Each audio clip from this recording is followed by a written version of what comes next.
intoxicated was she? Well, she did live several hours, so her blood alcohol had dropped a lot in her blood and urine, all the other body fluid, but in her vitreous humor, her equivalent blood alcohol level was 0.167. So it hadn't dropped nearly as much as it had everywhere else because it takes so long once drugs or alcohol get into that vitreous humor. So we knew she was very intoxicated. At the time she was shot, she may have had 0.2 blood alcohol. So his story sounded like it was all right up to the point that they were still wrestling with the gun when it was fired. He had control of the gun, and he got, I think, 20-year sentence. Whereas if she hadn't been intoxicated, you know, it'd been his gun. I mean, you know, if all the part that she contributed to it hadn't existed, he may have gotten a life sentence. So all of the facts are important, but you can see how we were able to put all the pieces together and figure it out. Well, I'm going to ramble on here and talk about different things. Mass disasters are a possibility. You all remember 911, right? Well, prior to that happening, they had tried to blow up those trade towers before, you know, from the ground, and it didn't work. And I started going around the country getting trained in mass disaster training. I went to Emmitsburg, Maryland Fire Academy. When Bagjet crashed, I went down to Miami and worked, more watched than worked, but I was in the medical examiner's office after that plane crash. I knew the guy in Miami, in Sioux City, Iowa, after that plane crashed. They're all different. The one in Charlotte, the guy that I tell you I knew in Charlotte, he went over that with me. I tried to train and learn how to prepare the best I could for body recovery and identification. When the Oklahoma City bombing occurred, the man who handled all of the body recovery, he was in charge of body recovery and identification, I brought him to Columbia and put a seminar on and invited all of law enforcement, coroners and medical examiners and solicitors and everybody involved in law enforcement across North Carolina, Georgia, and South Carolina to come and hear this man's presentation to learn from him. And the cost to them would have been almost nothing because I brought him here. They didn't have to go there. And less than 200 people even bothered to come. And this is the frustrating thing that I found over and over. Do you watch any forensic programs? Have you ever seen Michael Biden interviewed? He's a forensic pathologist. I brought him to Columbia. He's a gunshot wound expert. He came here. I did the same thing. How about Dr. Henry Lee? Do any of you remember him? Or O.J. Simpson committed those murders what year?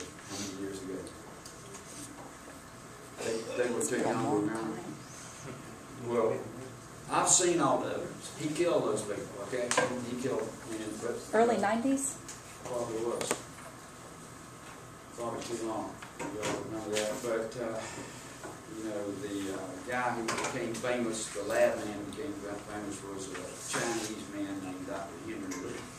I saw a picture of him last night. I was looking at him standing with me here in Columbia. I brought him here to train people. And so I've tried to make the training available to everyone else, but when the coroner in Lexington County needed a mass disaster plan for the airport about 25 years ago, he called me and I said, well, it's not my county. He said, yeah, but you have a lot of training in this, but you go over there and put together a mass disaster plan, which I did, but they have upgraded it now to where it's probably many, many times as good as it initially was. We've had a lot more experience. That Sioux City airplane crash, by the way, I'll tell you just how unbelievable things can happen, is right after it crashed, emergency people came in and they started marking off the area and keeping everybody out. They saw a little lady, over 80 years old, walking out of a cornfield. And they went over to her and said, ma'am, what are you doing here? Our plane's just crashed here. She said, I guess I know it. I was on that airplane. And if you want to hear just one more unbelievable thing, she was walking down the runway and went over and picked up a suitcase. And the guy said, you can't touch any of that. And she said, that's my suitcase and it's going with me. Now, are those two absolutely unbelievable coincidences that occurred? Were they coincidences? I don't think so myself. I have those things happen to me all the time. things that are so unbelievable that I just can't believe they're coincidences, but believe what you want to believe. But anyway, any more questions? I can talk to you all day.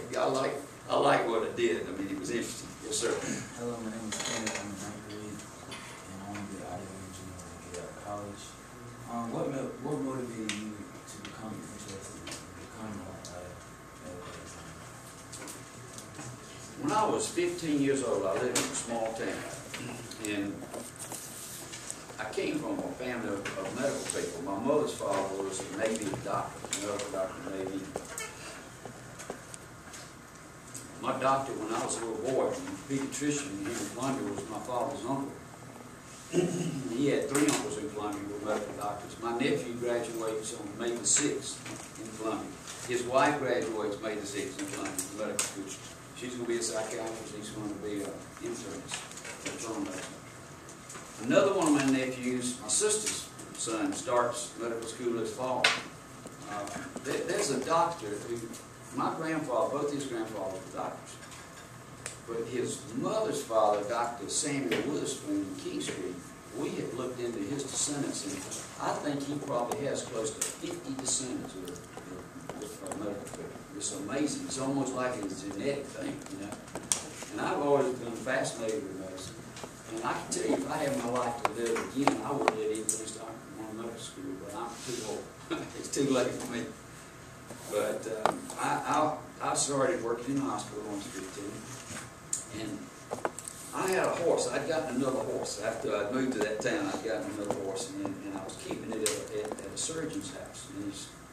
And he had about 10 acres, and his son and I were friends, and there were 2 surgeons in town. One was real old, and this guy was young and dynamic. He was doing most of the surgery. And so the horse was at his house. She had a foal, and the radiologist at the hospital bought the foal from me, so I got to know him.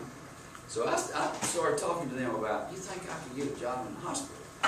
So they said, well, we'll look into it. So they hired me as an orderly, 15 years old. Probably couldn't do that today, but I was trained to be an orderly. I mean, I helped get people ready for surgery. I pushed them into the room right outside. You could look through all the windows and see into the operating room. And there was only one operating most of the time. But he saw me. He was in there, and he saw me when I pushed somebody in there who was going to have surgery. He saw me through the glass, Dr. Philip Wolf, and he told the nurse, go out there and get him scrubbed up, and then the scrub suit and bring him in here. I stood beside him. I started watching one operation after another. I was 15 years old. And then this lady started coming over from down Virginia to do autopsies, and she needed somebody to help her. So I started helping her with autopsies. Well, then I got completely away from it. When I was in my 20s, I started